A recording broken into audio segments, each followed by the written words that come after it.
Thanks for tuning in to this week's edition of the Brett and Matt Show. He's Brett, I'm Matt, and some bad news. The USA was eliminated in soccer competition just yesterday. Uh, Brett, you got into soccer a little bit these last few weeks. Why don't you share your thoughts on what happened? Um, well, obviously the initial thought on that particular game would be the performance of Tim Howard, the goalie. I Hmm. mean, the dude, is that some sort of record for goals It was. in a game? I mean, depending on where you look, different people have different stats. They go anywhere from 12 to 17, but I think ESPN shared it today was 16 was their Yep, count. 16 was what ESPN had. And when you look at them too, I mean, they were pretty good saves. It was just exciting. It was one of the best games that I mean, I haven't watched a whole lot of soccer, but that I can imagine, a goalie having. Yes, he did allow two goals, but at the same time, What do you want from the guy? I mean, the guy, what he did was remarkable, keeping us in that game for that long. Without him performing as well as he did, we lose that game in regulation, and there's no such thing as even having a chance to get it close to the penalty kicks. Um, and it's kind of a bummer too because we almost ourselves didn't need it or almost won it in regulation there. I think it was in stoppage time perhaps.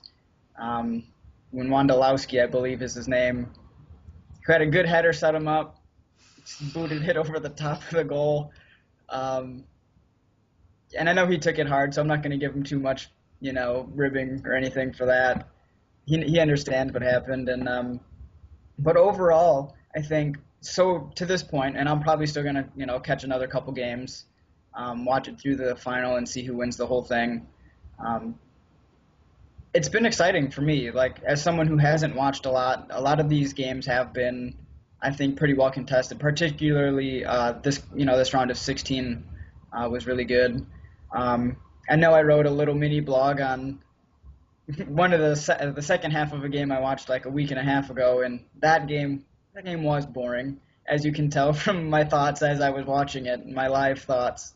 But uh, yeah, this was exciting, and I know it feels like definitely more people are interested in soccer this year than I've ever remembered. Of course, maybe it seems that way because I was paying attention, so I was more in tune with what they had to say than instead of just blocking it out. But um, yeah, and I know you watched the game as well too, right? Were you at Yeah, I work? was able to catch most of it. I wasn't able to catch the end of it, but I did catch most of it. Just seems like the U.S. is always on defense, or always like we couldn't keep the ball over on their side trying to attack their goal. Instead, it was always us on defense. And I've only watched. I mean, I watched most of the last game, and then the only other game I watched was when we played Germany. And that game was felt very much one-sided in that it seemed like they were just constantly always attacking us. Um, but I did feel like from watching yesterday's game and watching when we played Germany, I did feel like we had more opportunities yesterday against Belgium than we did against when we played Germany. Um, Either Germany's that much better of a team or we were just playing better maybe, or I don't know, but it did feel like we did have more opportunities. Um, but I don't know, nonetheless, this is definitely the most soccer I've watched personally. Like you said, I mean, I will probably try to catch some of the upcoming games if I can. Um, I know one matchup that would be really fun. I would actually really like to see Brazil and Germany play, just because Brazil has a lot of expectations, being that they're the host country, and well, obviously Germany's really really good. Um, so I think that'd be a fun matchup to see as well. Yeah, definitely. I think one of the guys I was talking with down here said that he expects, before it all started, he expected Germany uh, to, to kind of take the whole thing. So, um, yeah, them versus Brazil. I just would hate to see anything terrible happen if Brazil made it that far and lost. Maybe as far as outrageous fans, and not that I'm saying they are, but you asked me too before we started filming this if because and we're obviously here in the United States. Um, the most popular sports are I think we call them the big four, and soccer's not even one of them. Hockey's up there with football, baseball, and basketball. And you're like, well, what if kids just played more soccer instead? Like, because we do have kind of some transplants on our national team, and I think that obviously that would be a lot better for soccer as a sport if more of them started playing at a younger age. You played too, didn't you? I As a did. kid? I think, and this is just kind of my own little theory. I kind of think the reason soccer is more popular around the world too is because if you think about it, the only thing you really need to play with is a ball. Like, Yep. you don't need to have all the money invested in. And basketball is kind of the same way. I mean, sure, you need a hoop for that, but I mean, it's the same general idea. Like, whereas American football, you need all that equipment and all that kind of stuff. You don't really necessarily need that for soccer. But anyways, with your where you were going, that maybe more younger, uh, more kids will get involved with soccer and stay with it. Like, I started playing soccer when I was in like third or like first grade and on my way up, and then all of a sudden I was able to play American football, and as soon as like I make that transition, then I made that transition. Yeah. But um, you know, Klinsman, the U.S. coach, I think he's doing a tremendous job. They got him signed on, I believe, or hopefully until the next World Cup. Um, and kind of what they do in Europe is they got like the club teams and everything that you don't really have. The college athletics Right. doesn't exist. Um, and he's kind of doing that with soccer here a little bit. We got the under 17, 18, 20, and like 21 clubs. Um, and he's got his hands all over in that too. So I mean, he's not just coaching the U.S. team or anything like that. He's trying to build up talent, through through the younger teams and working with them so everyone can get better. And that's going to be good too, I think, for the future of the sport in terms of keeping us relevant. And probably most of those kids also being like actual U.S. born resident sort of stuff instead of like uh, some of them. Not that that matters to me a whole lot, but I know some people might care if they were, you like born in the U.S. sort of deal. And I also think with other sports like football, in particular, with the whole concussion thing, um, maybe some parents will be reluctant to let their kids play. And some, during the fall sports, you get cross country and you get soccer. So I mean, if you're not playing football, you have to choose one of those two. Um, so perhaps we'll see more of an influx too of soccer players, and yeah, I'm excited. I think it'll be a more popular sport. Though I think we feel that way like every 4 years when the World Cup I was comes just out. gonna say, I mean, no offense to soccer or anything, but I'll pay attention to it now and then let me know another 4 years from now. So, but I mean that if you're just interested in the games and if you find the sport fun, if you can watch like the British or the European League sort of stuff, they're obviously very talented. That's where most of the talent is in the world. So I'll try to catch some of that. And I know we got the Indy 11 up in Indianapolis. Um, so it's an hour away. I'm going to try to check out some of their games if I have a chance whenever they play. I don't know what their schedule's like. I know they obviously took a break during the World Cup. But I'm going to try to get up there for some games. I heard it's a really fun environment, and uh, Indianapolis, I think, is becoming kind of like a soccer area. So that should be pretty fun. And they're only $10 a game. So I think I can't move soccer, say, to the top of my list for sports. I'm still a American football guy, and basketball, especially after that. But baseball, eh, hockey, that might challenge baseball, for goodness. At least hockey playoffs. Hockey playoffs.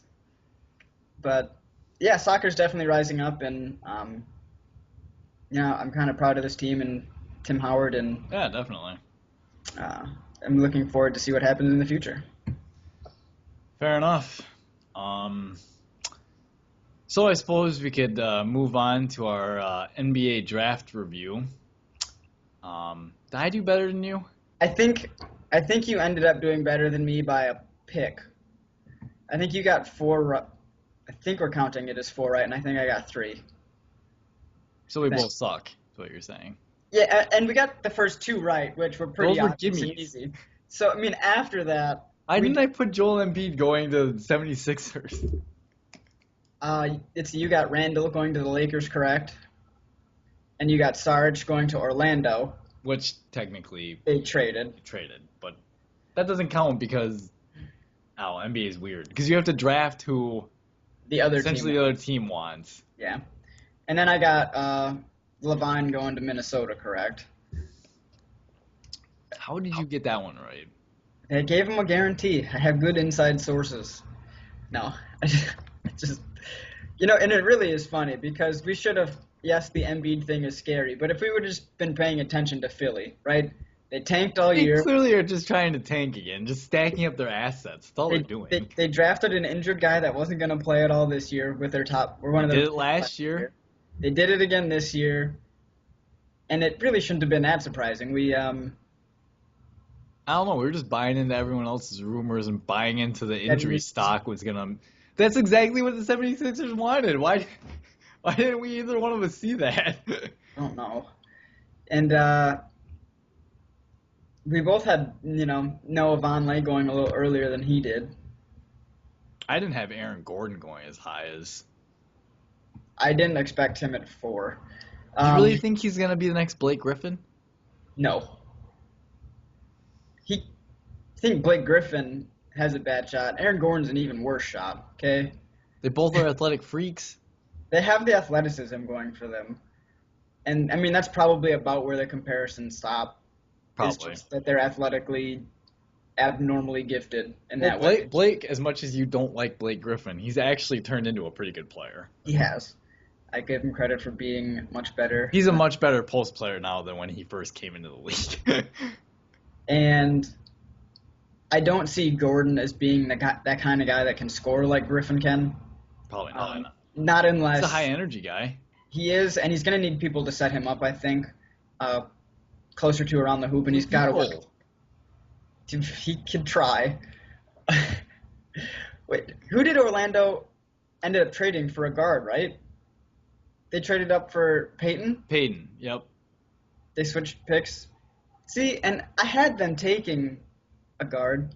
Actually, I had them selecting Peyton. So I think Dang it. Tie? See, I had them selecting Peyton, and you had them selecting Saric, which they selected Saric, and then they traded him for Peyton. So we'll give us both We'll credit. call it a draw. We'll call that one a draw. And then you got Randall, and I got Levine. So we tied. There we go. Now I feel better. Why is that a draw? I made the right pick. Just because they traded him, that doesn't matter. We're calling it even, man. Why are we calling it even? I made the right call. You made the right pick in terms of who they selected, but I made the right pick Just in terms because of he's who they never ended going to up put with. on a Magic jersey. Hey, he probably wore a Magic hat. No, he wasn't at the draft. Probably not. Which, speaking of odd draft time things, is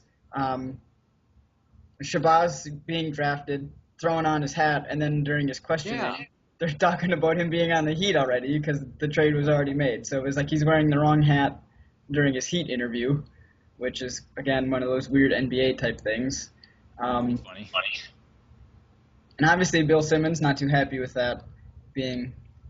What do you think, though? I mean, does that just seem weird? Like, why would you give the Heat, who are trying to do everything they can to remain a giant power, in your own conference, why would you give them the guy they want to help try to convince LeBron? Now, I don't know if Shabazz has that much power over whether LeBron comes back or not, but it just Who did seems they give kinda up for silly. him? Let's see. They ended up getting, A couple second rounders? maybe. I think they might have slid down, yeah. Of course, that website doesn't have what I need on it. I thought they got a couple second rounders and then someone else. I don't know, though. They got Shabazz Napier, 24. Yeah, I don't know what they got out of that. Well, either way, I mean, you bring up an interesting point. Why would you help out the Heat? Just because you're being classy. Because you're being classy.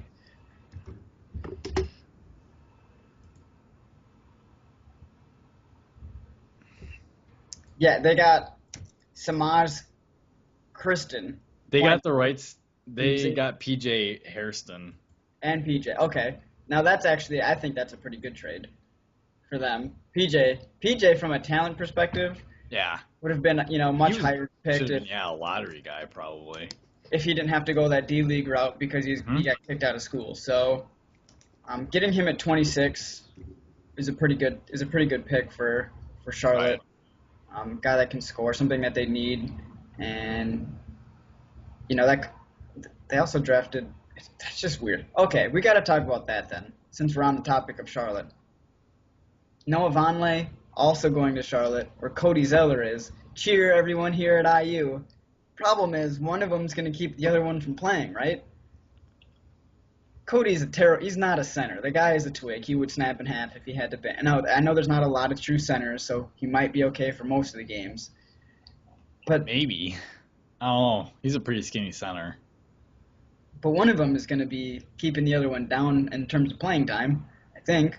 Well, just play each one, split the minutes in half. I guess. I don't know. I mean, this is Michael Jordan making these picks still, right? Yeah. Well, I don't know Surprised? how much say he has, but yeah. Yeah, come on. We shouldn't be surprised by this. It should just be a normal occurrence. But was there anything else? Let's see. I mean, it wasn't too much. I mean, we both had a feeling Wiggins was going to go number 1, Parker was going to go 2. I think like the top 10 for the most part. I know Gary Harris falling kind of. Yeah, that was surprising. Um, I was very surprised by him falling that much. But I think the Bulls, another guy that can be a combo guard, can score. That's something else that they needed. Well, They actually, they traded traded him to Denver, so Yeah. that's actually probably a good fit either way. Denver got Dougie McBuckets. Yeah, and they traded him to Chicago, so Chicago got a scorer there. They wanted a scorer, and they got one. Good, because he can't play defense, so. It'd be good for, Jabari Parker. Both of them will just score 20 points on each other. Jabari might be able to guard Doug McBucket or McDermott. That guy is not good on defense at all. You think Doug's gonna flop? He's gonna be a failure? I don't think so. Unless the Bulls get Carmelo Anthony, they can play him off the bench. I mean, they're probably going to play him off the bench anyways, maybe, but I don't know. You really want to rely on him to get your scoring? Everyone needs a role. I have no problem if he comes in and he's like a 6th or 7th guy. Sure, okay, fine. But really, you just a 6th or 7th guy? You drafted 11th. I mean, it's not like it's that high of a pick. Now you did give up. Well, actually, you used him to get somebody in Gary Harris, who we both had being a lottery pick. So somehow, apparently, we're wrong on that.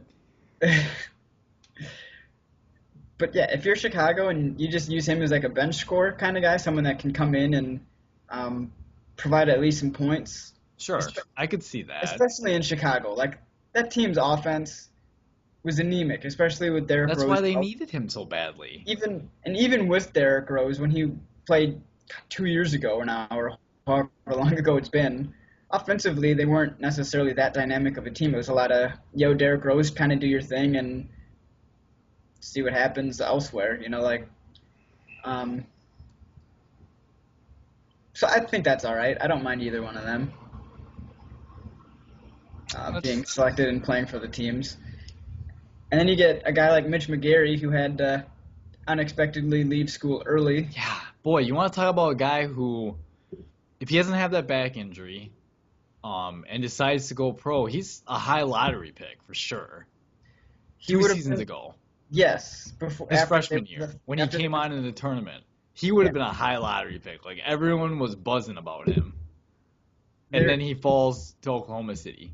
It would have been interesting to see. Now, I don't know what he did, if he went through that draft process at all, or how much of it he went through, but like to see how he would perform at combines and his shooting, because a lot of his stuff was obviously kind of like hustle type plays, big rebounds on offense and kind of doing that sort of stuff, which in workouts, I mean, you can show hustle and be in shape, but at the same time, it's a little different going against air to show hustle than it is against other guys. Oh, yeah. So I wonder if teams would have been at that point unimpressed with some of his workouts, and then he would have dropped a little bit anyway. But it definitely had that buzz.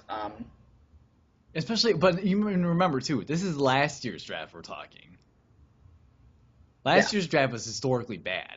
Like, that's true. There's no reason that you couldn't have made an argument that he could have been the number 1 pick last year if Anthony Bennett went number 1. Okay, yeah. So let's take a quick peek here at the guys that went in the lottery last year. Oladipo, Bennett, Nerlens Noel, Cody Zeller, Otto Porter, oh my God, Alex Len. Well, he actually played okay. Ben McLemore, Contavious Caldwell-Pope, Ooh, Trey Burke, C.J. McCollum, Rookie of the Year Michael Carter-Williams, Steven Adams, Kelly Olynyk, and Shabazz Muhammad. Wow, the Bucks made the playoffs last year. Yeah, you don't remember that? We were the only team to get in with a negative record. You don't remember this? We had J.J. Redick, Monte Ellis, and Brandon Jennings. We got in with a negative record, man. Yeah, we traded Tobias Harris for a rental of J.J. Redick. Smart move. Yeah. Well, Harris doesn't look like he's going to be anything special, to be fair. I mean, I don't like the move anyways, but just saying. But if you're putting, let's see, Mitch McGary up against some of these guys. Giannis, by the way, was the first non-lottery pick. I could see him being... With the way that... I mean, okay, I don't think he goes ahead of Oladipo. No, Cody Zeller? He went to... Everyone's been so high on Cody for so long that Cody wasn't going any... He wasn't going to go ahead of Cody. He could have played a one-on-one game against... What about against... that Olynyk guy? Olynyk. Come on, he has to go ahead of him. Right, but Steven Adams showed some stuff with the Thunder, at least as being a dude to enforce some things and by the way, piss off the other that's team. whoop-de-freaking-do.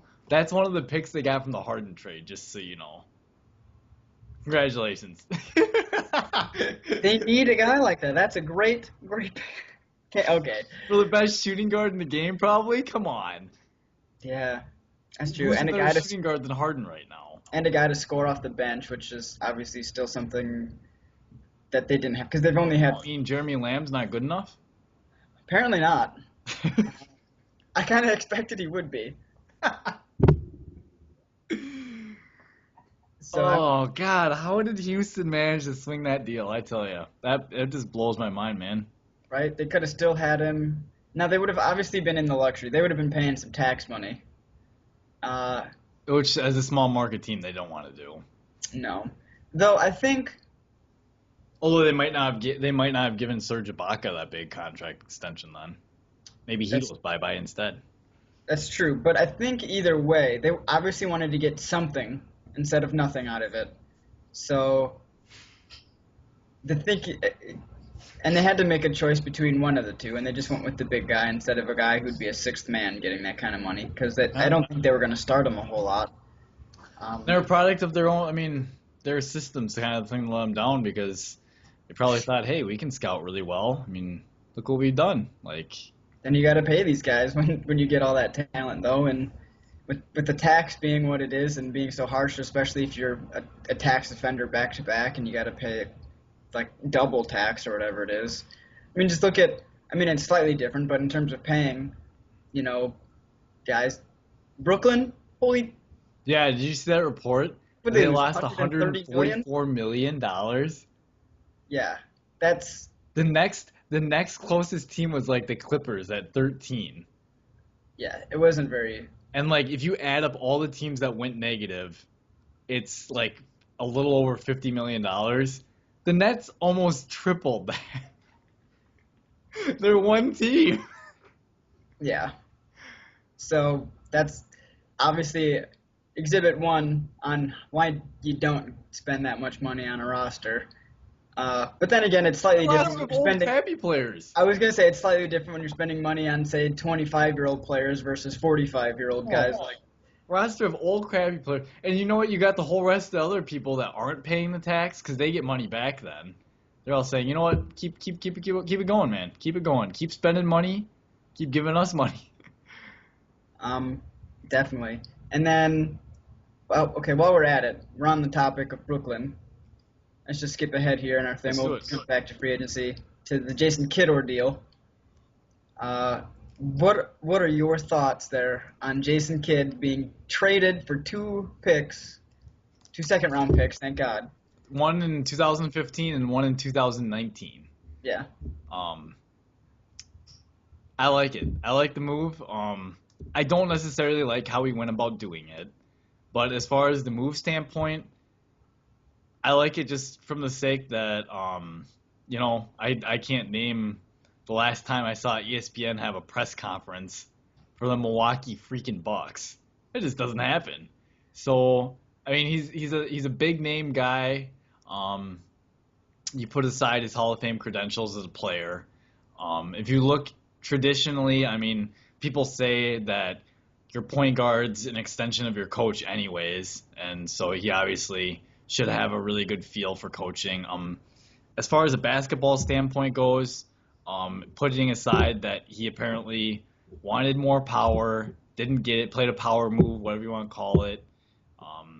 Bunch of stuff happens, ends up in Milwaukee for 2 second-round picks. From a pure coaching standpoint, the Nets were a much different roster than the Bucks. The Nets were clearly much older. The Bucks are obviously a bunch of young players. There's definitely a lot of potential with the Bucks. In fact, you could almost make an argument that the Bucks, I think, were a better coaching job than the Nets. Just from the sake he doesn't have the pressure of having to win now. We're rebuilding. So obviously when the owners brought him in, a big part of their thing was making sure that he wanted to be part of the rebuilding process, which he does. And then, you look with the Nets, they started out terrible.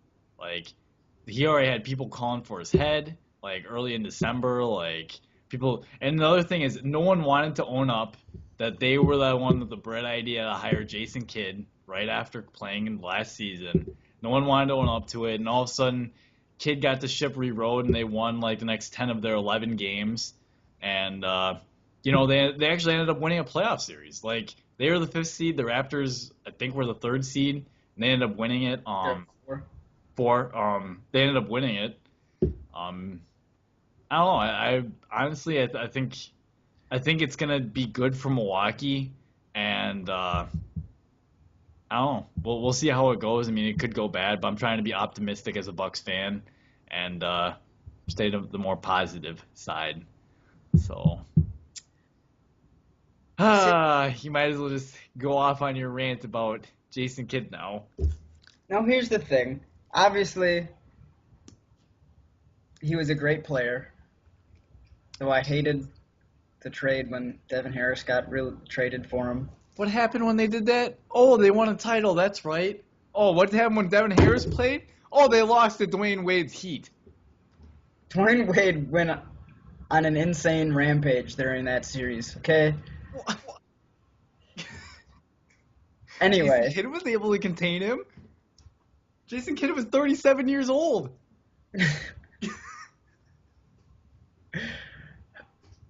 He got a much older Dwayne Wade. It was 7 years later. Okay, fine.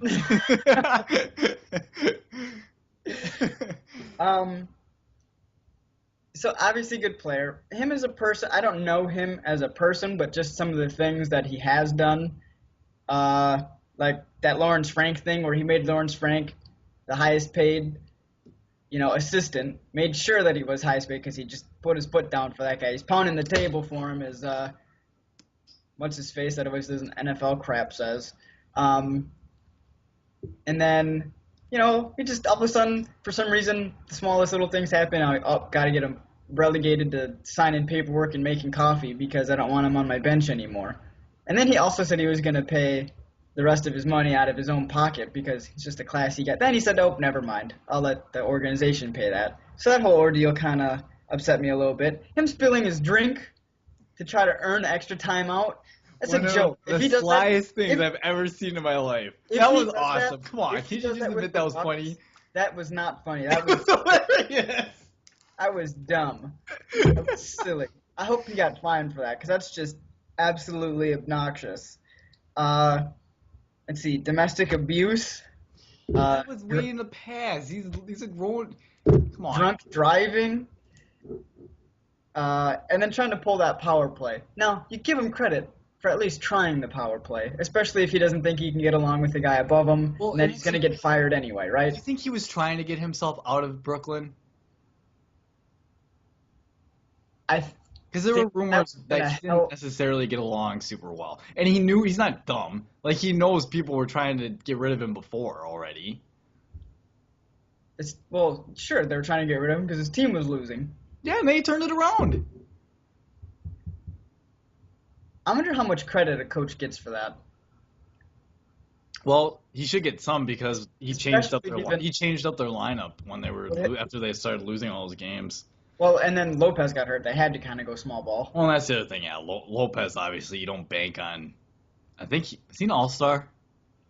He has been. Yeah. So I mean, you're not banking on a guy of that caliber to get hurt. And Darren Williams was on and off all season. I mean, he made Sean Livingston a lot of money though. This is what I will say though, because he is a younger coach, Mhm. newer coach developing, and he's got a young team, right? In Brooklyn, all of those guys, they've been around a while. They kind of probably have their own ideas now too of like what is and isn't right. And I don't know, maybe they liked Kid, maybe they didn't. I haven't heard reports there on every individual player. I have. Paul Pierce liked him, and Kevin Garnett liked him. Kevin Garnett just opted into his deal, so he's going to screw them out of $12 million this year. That's what NBA players do. When you're old, Take the money. Keep getting the money, man.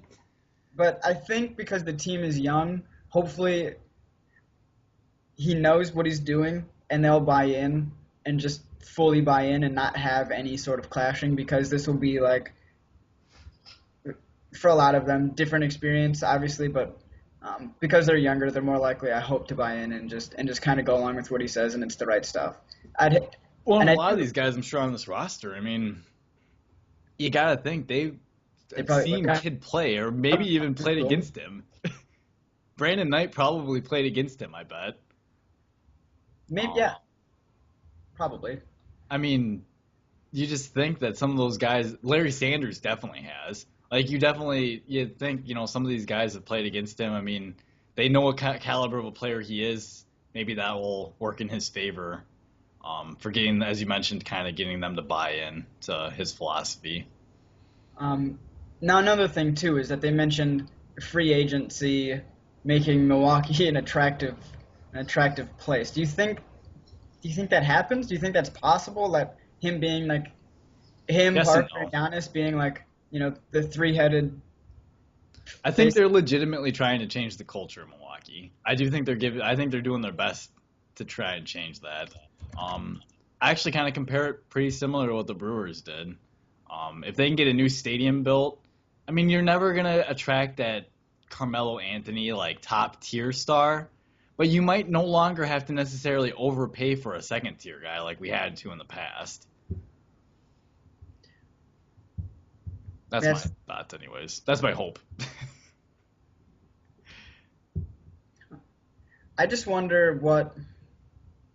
Okay, because you look at Parker and they're like, well, he's not far from home. It's close to Chicago.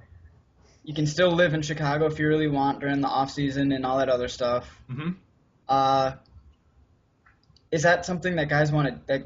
Let's play for Milwaukee, but live in Chicago during the off season. Why not? If you can, just obviously it determines Chicago has to have interest in you, but why not just play for Chicago?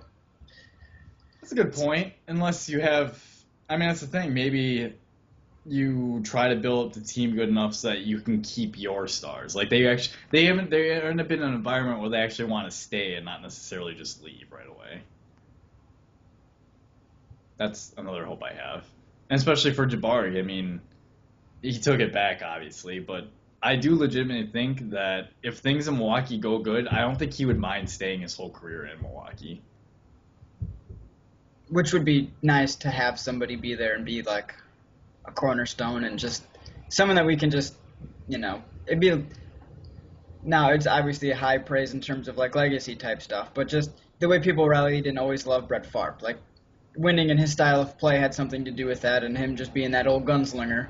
But I mean, just having somebody that you can tune in and know that's going to be there and perform would be nice to have Yep. consistently instead of help. Who have we had? There's been the last time we were actually really any good was obviously Bucks? the early 2000s. We had that Fear of the Deer year a few years ago when we made That was the year we made the Brandon play. Jennings and- Actually, yeah. We took Atlanta to, I think, Game 7 and He's then probably lost. coached by Larry Drew. Might have been. Just saying. But yeah, it's what I hope he can do it, and I hope it'll be interesting. By I the know way, you don't like Jason Kidd, Brett, but come on, we need all I on know. one I'm side. saying- We need the Bucks to be good. I'm hoping that he does well, even though I don't like him. I don't want to see the Bucks suck anymore, so I hope he does well. That's the thing.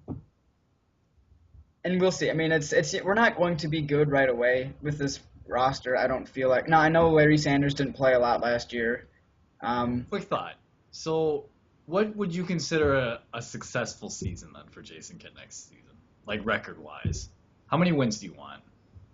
We had 15 this year. Is it only 15? We had the least amount of wins in the league. I mean, what I want to see, I don't know if I need it to come out in a number of wins. I just want to see, coming into the season, the guys being better than they were at the end of last year, and then improving and buying in as the season goes on, and not any sort of instability in the locker room. That's all I want. Translate to wins, though, right?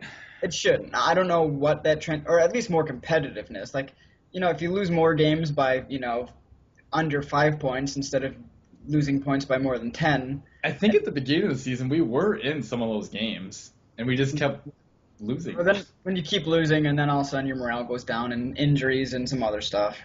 But we're still going to be a lot. Well, Christ, it is the East. We might somehow manage to make the playoffs.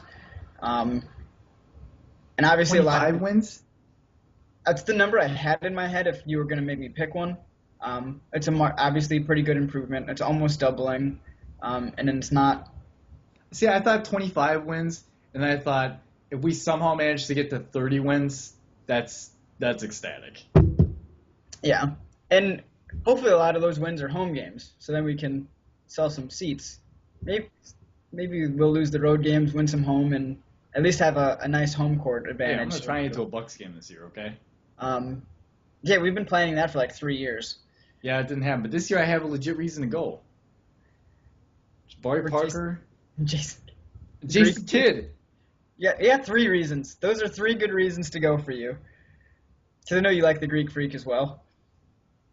Yep. As Bomani Jones called him today on his radio show with Dan Le Batard, Freaky Greeky, just to switch it up on us. Antetokounmpo. You go ahead and keep saying it. I'll let you. I don't know how to say it. I'm not going to try. You don't want to try and pronounce it? Just No. once? Nope. That's as far as I can get. I can get the A-N. Yeah, I can't. My mouth doesn't work that way. Seriously? Yeah, say it again. Antetokounmpo? I think I Antetokounmpo. just botched it myself. I don't know. So, but yeah. Fair enough. Then transitioning then, we were just discussing Milwaukee being a free agent play sort of thing. Well, in the Now- future, but Anything NBA wise, I mean, there's not a lot going on right there now. are visits going on. The big three are doing.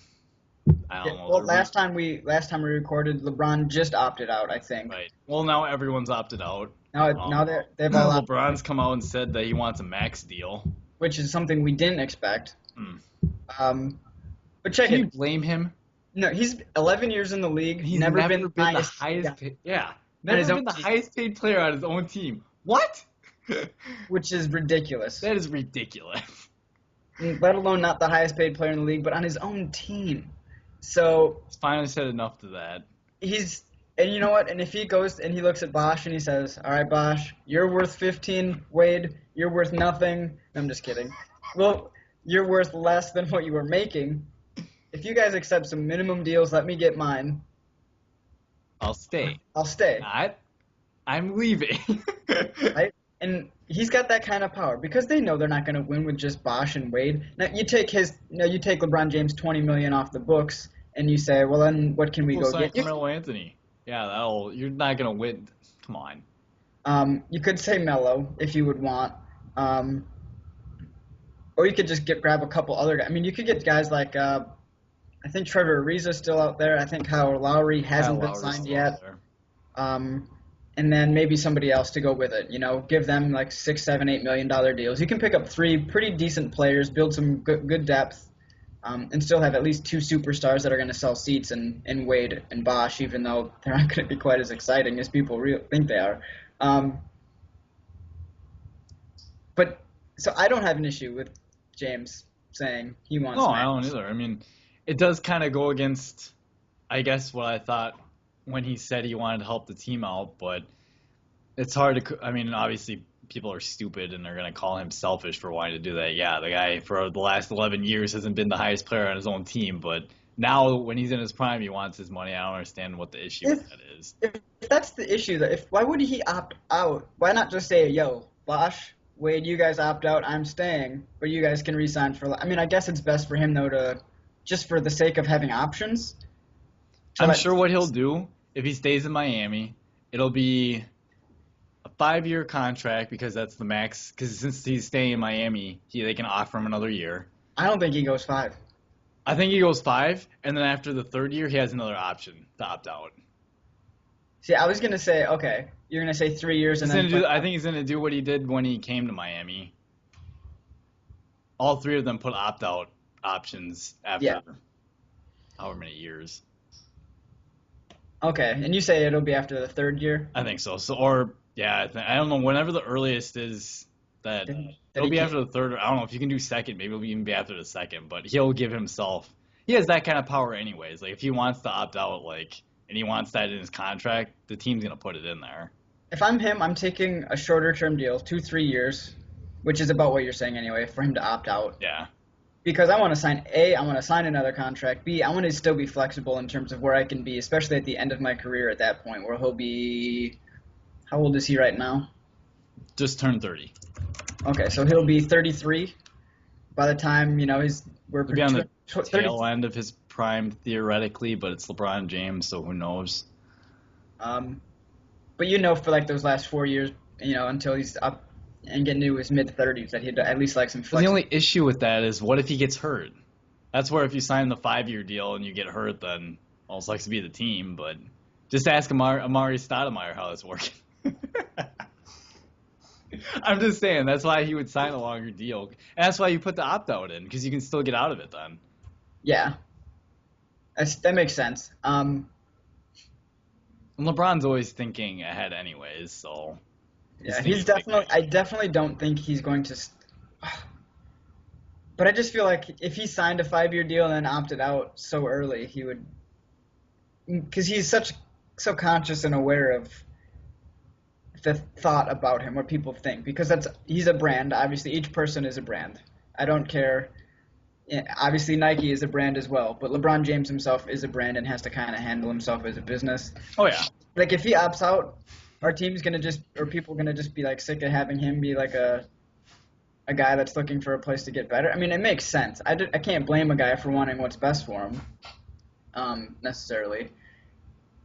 Right. Well, just because he has the opt-out option doesn't mean necessarily he's going to. That's true. I don't know. That's just and then I think I read a report that supposedly Bosch and Wade are. Like Bosch is roughly, they're looking to take pretty significant pay cuts. See, that's what I read too, and then I just saw on Twitter someone wrote out that Bosch was looking for something in the 16 mil, which is a $4 million pay cut. That's but more not than as I thought I saw. I thought I saw yeah, somewhere he was looking at like 12. which is realistically what Wade should be looking at, if not a little bit less. Consider this: Bosch and Wade still made more, or would make more on those deals than anyone on the Spurs made. You know who kind of gets shafted? I feel like Bosch gets shafted a lot. He's okay in terms of because I felt like he sacrificed the most to be on that team and try to win. In the first place, yeah. Uh, and if you're looking at where he could go and still be successful, I think some place like Houston where he could be a stretch four and open Talked something about up, that last week. Yeah, Houston. open something up for What Dwight about the Howard Bulls? and the Bulls. I think, unfortunately, I don't think the Bulls have the money for anything like that. Just amnesty Boozer and go side. You'd have to like amnesty Boozer, and you'd have to trade or get rid of Mike significant Dunleavy pieces. Jr. But he's only making like $2 million. That's not going to free up a whole lot. Maybe that won't help a lot then. At least I think that's what he's making. I mean, Yeah. the Boozer thing, Boozer's definitely got to go if they want to sign anybody. Oh, yeah. Which makes sense. He's not worth whatever $8 million or whatever it is that they're paying him. No, he's not. Let's see, the Bulls. Jeez, they don't have But anybody. I mean, you think about that fit. That'd be a good fit. And Bosch he'd be able to go back to the 4. And I think he actually plays pretty good defense for the most part. Sorry, Carlos Boozer, $16 million. He would bring up a lot of space. Yeah, I thought he was worth a lot of money. He would free up a lot of space. He would free up a lot, and so would Dunleavy's 3. And then you Especially got if you could get Bosch to buy into, we'll pay you 15 mil a year. Right? I think they could sell that. and he would be that offensive kind of guy too, with That they would Noah. need. And then as well as Taj Gibson, especially if they could just do a straight up Boozer for Bosch deal. But then obviously you're not going to be getting Melo either, which at that point's fine. You took your superstar that you wanted.